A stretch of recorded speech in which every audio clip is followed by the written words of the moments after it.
So the whole story really boils down to this one question. What is the true price of mercy? I mean, is it a cost, or is it maybe an investment? Let's jump in and find out. Our story kicks off, like so many great tales do, with a really good man who's trapped by a terrible, terrible problem. So first, meet our hero, Mansour. He's a poor woodcutter, sure, but he's rich in a way that actually matters. He sees every single tree as a living soul. And then you've got Salem, a merchant who, well, he only sees dollar signs. After a really rough winter, Mansour ends up in debt, and suddenly Salem holds the fate of his family and his home right in the palm of his hand. This is where Salem presents Mansour with this cruel, just unthinkable deal. He says he'll clear the debt, but only if Mansour cuts down the sacred mother oak, the ancient heart of the entire forest, for his new palace. And this is the choice that is just tearing Mansour apart. Does he save his home by sacrificing his deepest principles? Or does he protect a living soul and lose absolutely everything? You can see there's just no easy answer here. This whole conflict builds and builds right up to the story's most critical moment. This is where we see what Mansour is really made of. You can almost feel the cold snow crunching under his feet, the heavy weight of that axe in his hands. He's desperate, pushed right to the very edge. He goes to the oak, truly believing he has no other choice. He raises the axe, ready to strike. But then he stops. He looks closer. And what he sees isn't just bark and leaves. He sees a home. There's a bird's nest tucked safely in one branch, and a wise old owl sheltered in another. This tree isn't just a thing, it's a world, a sanctuary for others.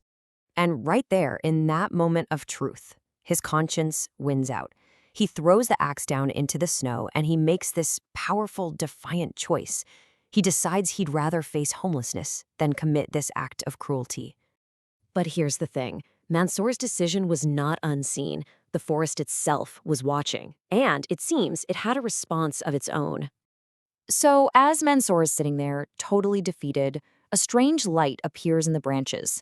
It's this rare, glowing golden squirrel. And even now, with literally nothing left, his first instinct is still kindness. He offers it his last little piece of bread. But the squirrel, well, it has something else in mind. The squirrel leads him to this hidden grove, a secret place tucked away behind a frozen waterfall. And there, it unearths something legendary: king's truffles. Now, these aren't just any mushrooms. They're treasures, so rare they are quite literally worth their weight in gold. Remember that crushing weight he was under, the home he was just moments away from losing forever? Well, this is how nature repaid his mercy, not with just enough to solve his problem, but with a fortune beyond his wildest dreams. That single act of kindness was returned to him 1,000 times over. And so we come to the final judgment, where the forest delivers a just and really satisfying conclusion for everyone involved. So you see, the two men took two very different paths. Mansour, driven by mercy, he used his new wealth to save his home, and then to help his whole community. He shared the forest's reward.